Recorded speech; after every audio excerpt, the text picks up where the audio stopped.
रवाना किया, लेकिन इसे रवाना करना बेहतर होगा। हमारे बहुत से बड़े और ताकतवर जहाज ईरान की तरफ रवाना हो रहे हैं। तवक्को है कि फौजी कार्रवाई की जरूरत ना पड़े। अमेरिकी सदर डोनाल्ड ट्रंप ने कहा कि ईरान के साथ मजीद बातचीत का इरादा है। पहले भी ईरान से बातचीत हो चुकी है और आइंदा भी होगी। अमेरिकी वजीर दिफा ने कहा कि ईरान के पास मुआहिदा करने का मौका था, इसे जौहरी सलाहियत में इजाफा नहीं करना चाहिए था। महकमा दिफा सदर की तवक्कुआत के मुताबिक अमल करने के लिए तैयार है। ईरान के मामले में सदर ट्रंप जो चाहेंगे पेंटागन वही करेगा।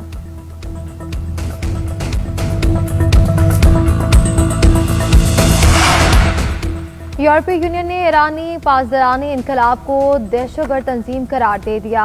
फैसला यूरोपीय यूनियन और वज़ीर ख़ारिजा इजलास में किया गया। हालिया मुजाहिरों में हलाकतों के जिम्मेदार ईरानी अहदेदारों पर सफरी पाबंदी आयद, अहदेदारों के बैरूनी मुल्क असासे भी मुंजमद कर दिए गए और इजलास का कहना था कि जबर का जवाब दे बगैर नहीं छोड़ा जा सकता। जो हुकूमत अपने शहरियों पर तशद्दुद करे वो तबाही की तरफ बढ़ रही होती है। इकदाम से पासदारानी इनकलाब को अलकायदा जैसे गिरोहों के बराबर लाखड़ा किया जाएगा। फ्रांसीसी वज़ीर ख़ारिजा का कहना था कि ईरान में मुजाहिरों के दौरान तशद्दुद हुआ और इन जराइम पर कोई इस्तिस्ना नहीं हो सकता।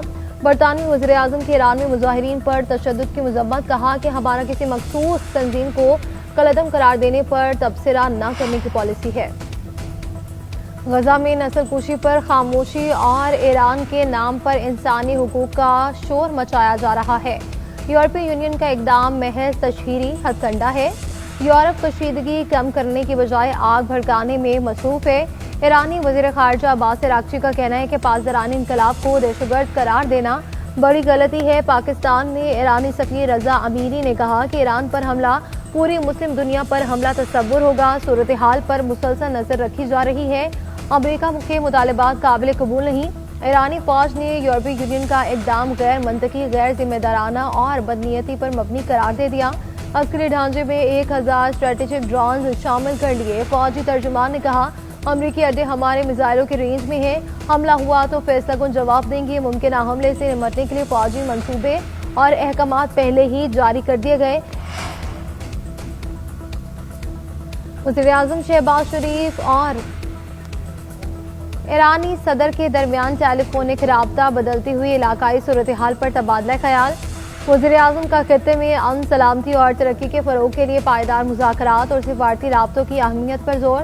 नायब वज़ीर आज़म इसहाक़ डार का ईरानी वज़ीर ख़ारिजा अब्बास अराग़ची से टेलीफोनिक राब्ता हुआ। खित्ते की बदलती सूरत हाल पर तशवीश का इज़हार। तर्जुमान दफ्तर ख़ारिजा के मुताबिक दोनों रहनुमाओं ने इत्तफ़ाक़ किया कि बातचीत और सिफारतकारी ही मसाइल का वाहिद हल है। करीबी रवाबित बरकरार रखना से ही इत्तफ़ाक़ किया जाएगा। लाहौर में खुले मैनहोल में गिरकर मां बेटी की मौत, सादिया और रिदा की मैयत आबाई इलाके शोरकोट पहुंचा दी गई। नमाज जनाजा कुछ देर बाद गांव अलायार जोता में अदा की जाएगी। मैयतें पहुंचने पर अहले इलाका की बड़ी तादाद पहुंची। लवाहिकीन गम से निढाल। हादसे ने खानदान समेत पूरे इलाके को गहरे गम में मुब्तला कर दिया। इलाका मकीन रिश्तेदार और मुख्तलिफ मकातिब पे फिक्र के लोग शिरकत करेंगे। अलमनाक अमवात पर इलाके की फजा सोगवार है। सिंधु, उस्मान यासीन, दानियाल सेफ्टी इंचार्ज और अहमद नवाज, चारों को अरेस्ट करें और इनको नहीं छोड़ना। इनके ऊपर स्ट्रॉन्ग केस बनाएं। प्रोजेक्ट डायरेक्टर टीपा है जाहिद हुसैन और जो उस्मान बाबर है वासा से, इन दोनों को आप नौकरी से बर्खास्त करें और फॉरएवर, और उसके बाद इनको कोई नौकरी नहीं मिलनी चाहिए। इनको लगे पता कि इन्होंने कितनी बड़ी मुजरिमाना गफलत की। वज़ीर आला Punjab Bhati Gate manhole वाक़े पर बरहम 2 अफसरों को नौकरी से निकालने और 5 को गिरफ्तार करने का हुक्म। इजलास में खिताब करते हुए ये वाक़या कत्ल है। उसूली तौर पर कमिश्नर, डिप्टी कमिश्नर और असिस्टेंट कमिश्नर को सजा मिलनी चाहिए। मामला दबाने की कोशिश की गई। हर मरहले पर मुजरिमाना गफलत बरती। खातून के शोहर को थाने में बंद करके ज्यादती की गई और उतारे गए कैमरों की जगह मुतबादल इंतजाम क्यों नहीं था? गैर कानूनी पार्किंग क्यों थी? पेनाफ्लेक्स लगाकर साइड बंद की गई। रोशनी का भी कोई इंतजाम नहीं था। कॉन्ट्रैक्टर से 1 करोड़ रुपए लेकर मुतासरा खानदान को देने का हुक्म। हुकूमत की तरफ से खातून के शोहर को गाड़ी देने का ऐलान। अज़मा बुखारी और चीफ सेक्रेटरी की गलत हक़ाइक़ शेयर करने पर माजरत। वाक़े का मुकदमा खातून के वालिद की मुद्दत में दर्ज। प्रोजेक्ट मैनेजर, सेफ्टी इंचार्ज और साइट इंचार्ज को नामजद किया गया।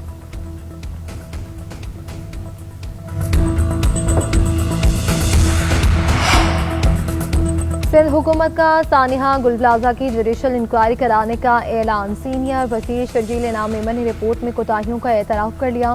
सिंध काबीना सब कमेटी की फैक्ट फाइंडिंग रिपोर्ट पर बड़े फैसले। 5 अफसरों को मुअत्तल कर दिया। दीगर हुकाम की गफलत साबित होने पर कार्रवाई होगी। सीनियर वजीर शर्जील इनाम मेमन का अदालती तहकीकात के लिए chief justice Sindh high court को खत लिख दिया। खत में सानहे की तहकीकात हाजिर सर्विस जज से कराने की दरख्वास्त। कहा कि रिपोर्ट से पता चला कि गुल प्लाजा में फायर फाइटिंग सिस्टम और दीगर इंतजामात नहीं थे। फायर टेंडर्स को पानी की फराहमी में ताखीर भी हुई। गुल प्लाजा की इंतजामिया ने भी गफलत का मुजाहरा किया। इमारत की गैर कानूनी लीज देने वालों से भी तफ्तीश होगी।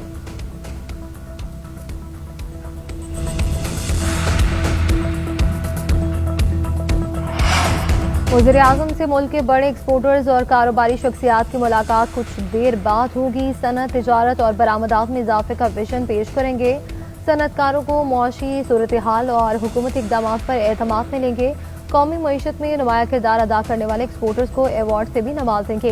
कारोबारी बरादरी को बताया जाएगा कि मुल्क को डिफॉल्ट से निकाल कर इस्तेहकाम तक कैसे लाया जाए। वज़ीर-ए-आज़म मईशत को इस्तेहकाम से तरक्की की जानिब लेकर जाने के लिए मुस्तकबिल का रोड मैप पेश करेंगे।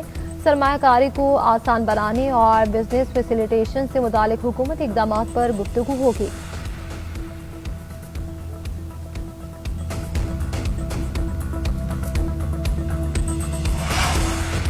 पाकिस्तान और बांग्लादेश के दरमियान 14 साल बाद फ़ज़ाई राब्ता बहाल। बांग्लादेश की बेमान एयरलाइंस की परवाज़ों का कराची से बाकायदा आगाज।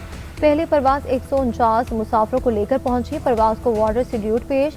गवर्नर सिंध कामरान खान टिसोरी ने मुसाफिरों को खुशामदीद कहा। इब्तदाई तौर पर ढाका और कराची के दरमियान हफ्तावार 2 परवाजें चलाई गई। कराची से ढाका के लिए बेमान की परवाज आज रवाना होगी। मीडिया से गुफ्तगू में गवर्नर सिंध ने कहा कि पाकिस्तान बांग्लादेश के साथ मोहब्बत को बढ़ाएगा, तिजारत भी बढ़ेगी। बांग्लादेश के अवाम के सामने भारत का चेहरा बेनकाब हो गया। बांग्लादेश के साथ क्रिकेट में भी साजिश की। भारत आइंदा मैली आंख से देखेगा तो हम दोनों मिलकर मुकाबला करेंगे।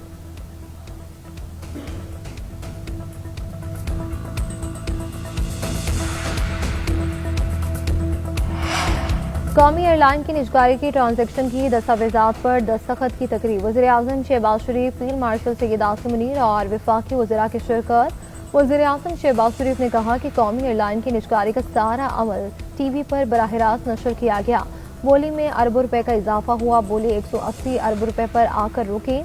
इदारे के नए मालिकान 135 अरब रुपए की सरमायाकारी करेंगे। 55 अरब रुपए हुकूमत पाकिस्तान को मिलेंगे। पूरी कौम को तवक्को है कि अब इन्हें बेहतरीन सफरी सहूलियात मिलेंगी।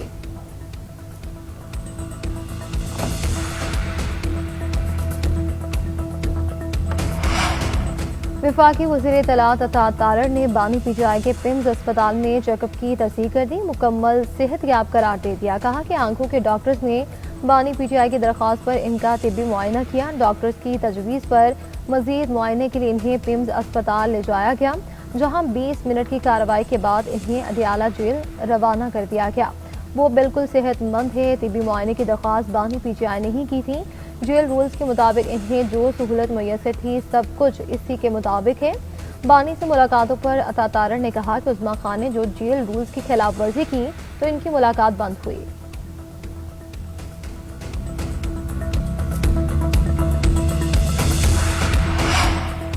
बानी पीजीआई की बीमारी को क्यों छुपाया गया, फैमिली और जाती मॉलेज को क्यों नहीं बताया गया। वज़ीर आला KP सुहेल आफरीदी के अडियाला जेल के बाहर मीडिया से गुफ्तगू। कहा कि इनके लीडर को हफ्ते की रात जेल से अस्पताल मुंतकिल किया गया था। सवाल ये है कि बानी की सेहत की हालत यहाँ तक क्यों पहुंची कि इन्हें अस्पताल ले जाना पड़ा। पार्टी के सेक्रेटरी जनरल सलमान अकरम राजा ने कहा कि बानी पीजीआई को खुफिया तरीके से पिम्स अस्पताल ले जाया गया। यकीनन ये ऐसी सूरत हाल थी जिसमें बानी पीजीआई का इलाज जेल में नहीं हो सकता था। तहरीक इंसाफ की कोर कमेटी ने भी फैमिली और वकुला की बानी से मुलाकात का मुतालबा कर दिया। कहा कि इन्हें शौकत खानम अस्पताल के डॉक्टर से मिलवाया जाए।